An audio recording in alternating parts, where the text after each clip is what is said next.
Hello, user testing community. Once again, it is Mike McDowell from the Solutions Consulting team here at User Testing, back with another tip of the week.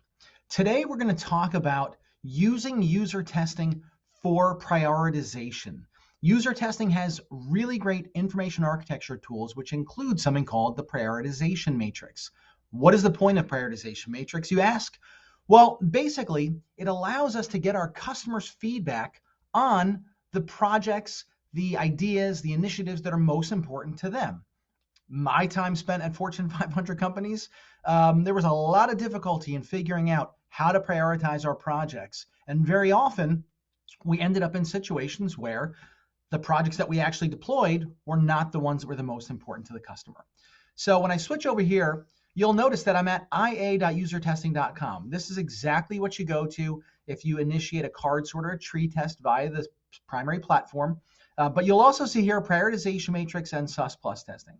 Well, prioritization matrix, as I said, is a situation where you create a test very similar to a card sort. You can see here cards. These are 10 ideas. I made these up. This is my thinking. I just made up 10 potential new projects for Wendy's as a company. So better kiosk interface in the restaurant, use Uber Eats directly in the app, better promos in the app, touchless pay, improve rewards, etc.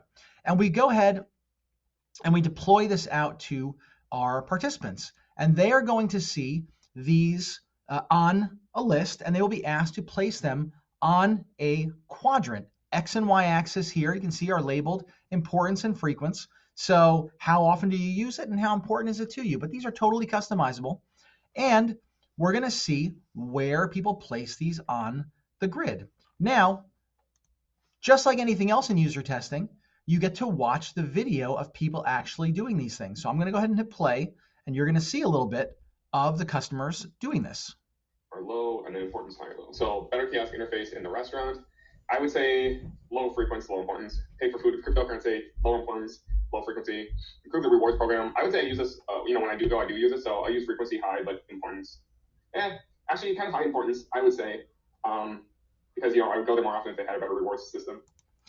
Okay, so how great was that? You got to see somebody actually hemming and hawing a little bit about where they're going to put something. And then we got some real qualitative feedback on that rewards program. It's not just a data point on the quadrant. We heard him say, actually, I would use this more. I would go to the restaurant more if the rewards program was better. So that's actually really great insight.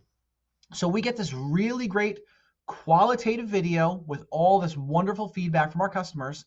But also, when we scroll down here, we see the cards. How about those results? Well, we get a stack ranked list of the most important things. So guest checkout, number 1, improve the rewards program. Here you go, number 2. So this is really great to understand one by one what is most important to these participants in terms of what they want to see Wendy's deliver. But what if we want to take a visual look at this and see not just the stack rank, but how were these things grouped and placed on the board? So what you're seeing is the aggregate placement of each item. But if I hit improve the rewards program and I click it, you can see exactly where every participant placed it.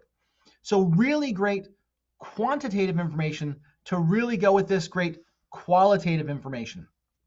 So for me, when this came out, I was passing this on to all my product management friends because all of us had struggled with prioritization. Hopefully you knew about this already, but if you didn't know about it, now you do. I'd love your feedback. If there's any questions, feel free to shoot them out in the community. Until next time, this has been Mike McDowell with the latest tip of the week.